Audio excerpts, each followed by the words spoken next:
personal finance expert and MeVest founder Lesley-Anne joining us on Canada Now. And Lesley-Anne, your latest article in the Star discusses how to quit your job to live your best life. I love the idea of even dreaming of a different non-traditional way of living. So here's the inspiration for the column that I wrote this week. I have a friend, her name is Charlene, and she pulled the pin on her whole life and moved to Paris.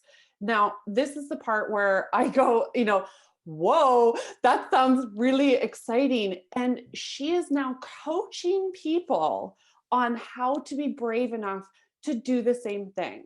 She was done with her traditional job. She was done with her mediocre relationship. She also turned 40, so like maybe a little bit of midlife crisis stuff going on in there. I don't know. But what I thought was very cool as I've been, like following this adventure that she's been on is her finances are actually in very good shape.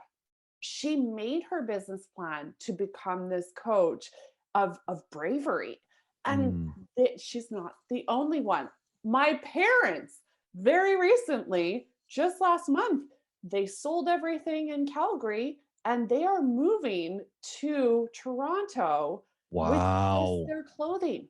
They've sold every piece of furniture in their house and they have decided they don't want to live the same way that they were living before, from big house to tiny condo, because there's definitely a market difference in the prices.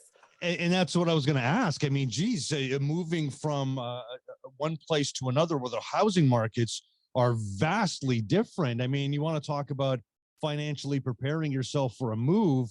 Your parents would certainly have had to do that for moving from Calgary to Toronto. Absolutely.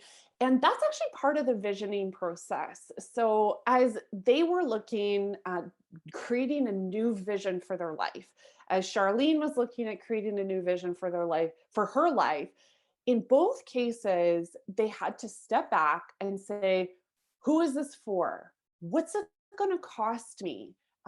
In my parents' case, big housing differential between the two places. What am I going to do for work if I'm going to work at all? What's going to make me happy? And the fun one, I think, is who's coming with me on this adventure? Because we also found during the pandemic, there was a 40% rise in inquiries around separation and divorce. Now, whether they actually panned out, we don't actually know because we're still in the pandemic. But these questions, they're all on the table right now. Yeah, everybody is rethinking, what am I doing work-wise, personally, where am I living? Absolutely. And many have become freelancers during this pandemic, which is quite daunting. I mean, I remember when I went from being a full-time worker to being a freelancer, it was quite an adjustment because as a full-time worker, you feel like you have this foundation. Hey, if I do this, they'll give me that. I'm taken care of. When you're a freelancer, man, you got to think of a lot of other things to make sure you're well taken care of. Did you know this past year, the 2021 year, the freelancer pool grew by 70%?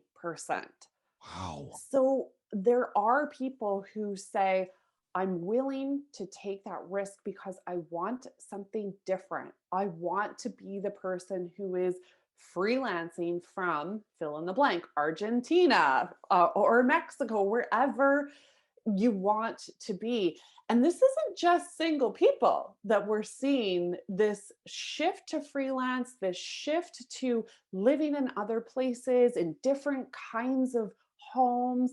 It's also happening with families. So in preparing for this, the first thing you do is you point out in the piece, map out the cost of what you'd like to do. Like they see how expensive this is going to be and then start saving for it. It's time to make friends with your spreadsheet.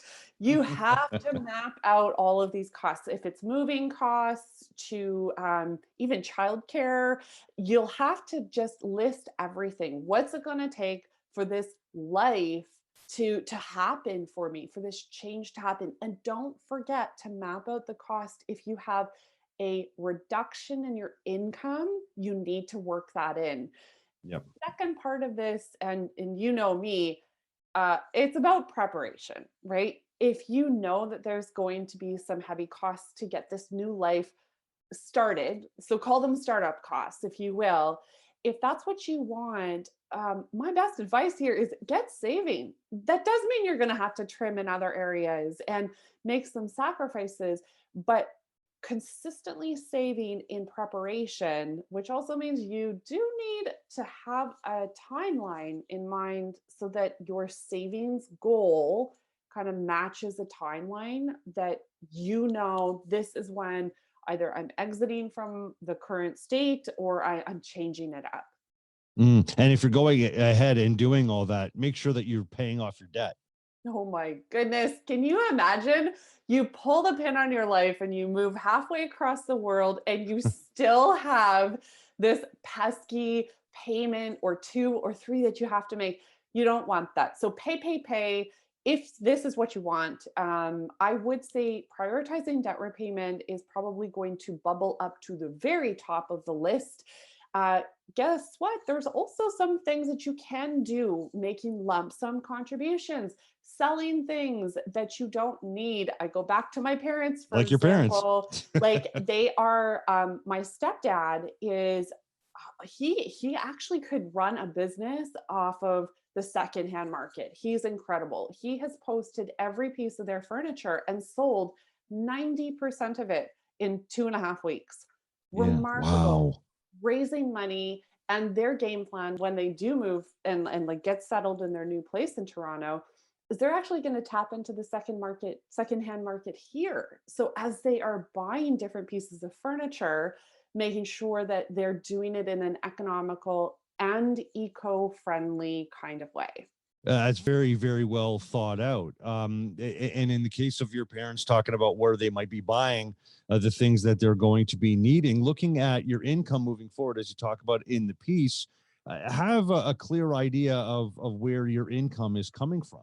That's right. So even if you're retiring, maybe early or later, you will want to have a map. Like, where is my regular monthly income going to be coming from? If you are a family, this is particularly important.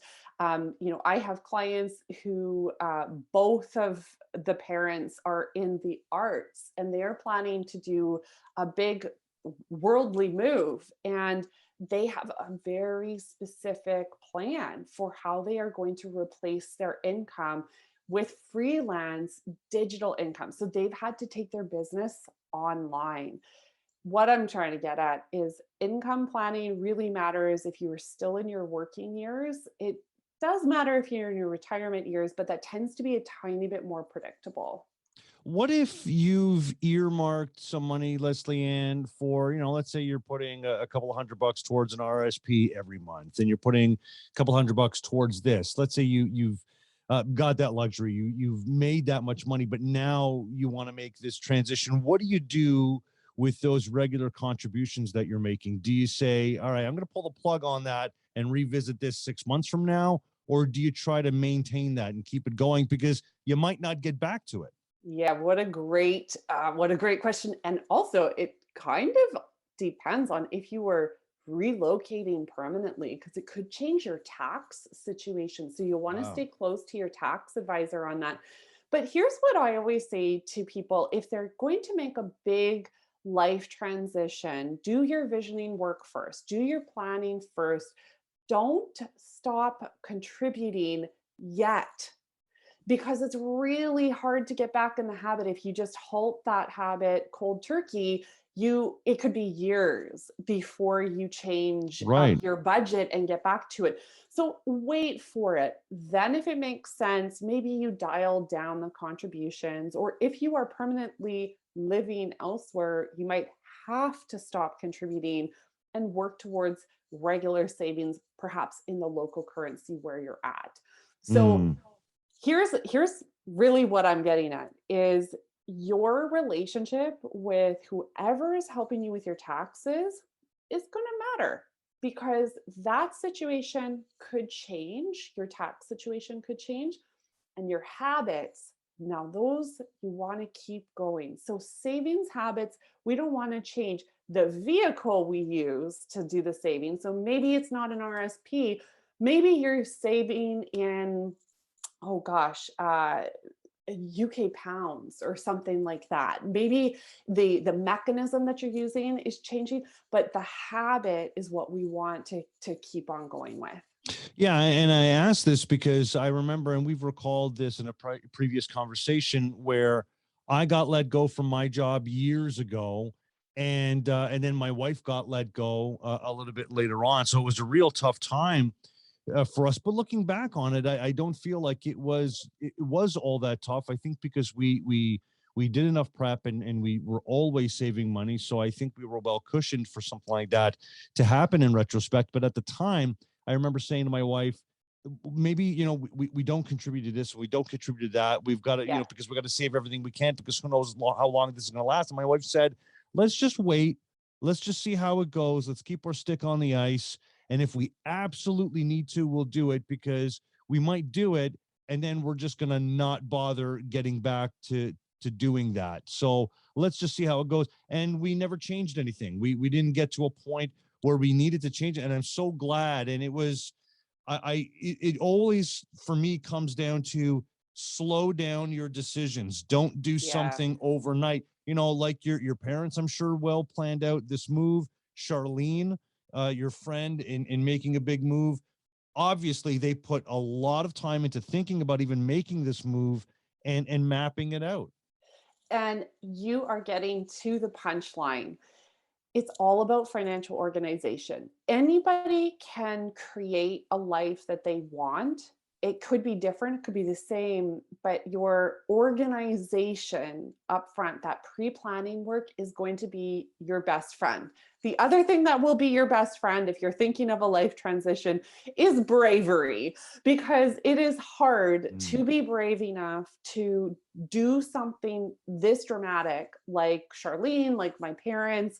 But if you combine your bravery with good quality, financial planning, you're going to be able to create whatever you want. So kind of enjoy Mm. it. Yeah, absolutely. Check out mevest.ca. Personal finance expert, Mevest founder, Hankin Dot's mom, Lesley-Anne Scorgi. Lesley-Anne, we'll talk again next week. Thanks for this. Thanks, Jeff.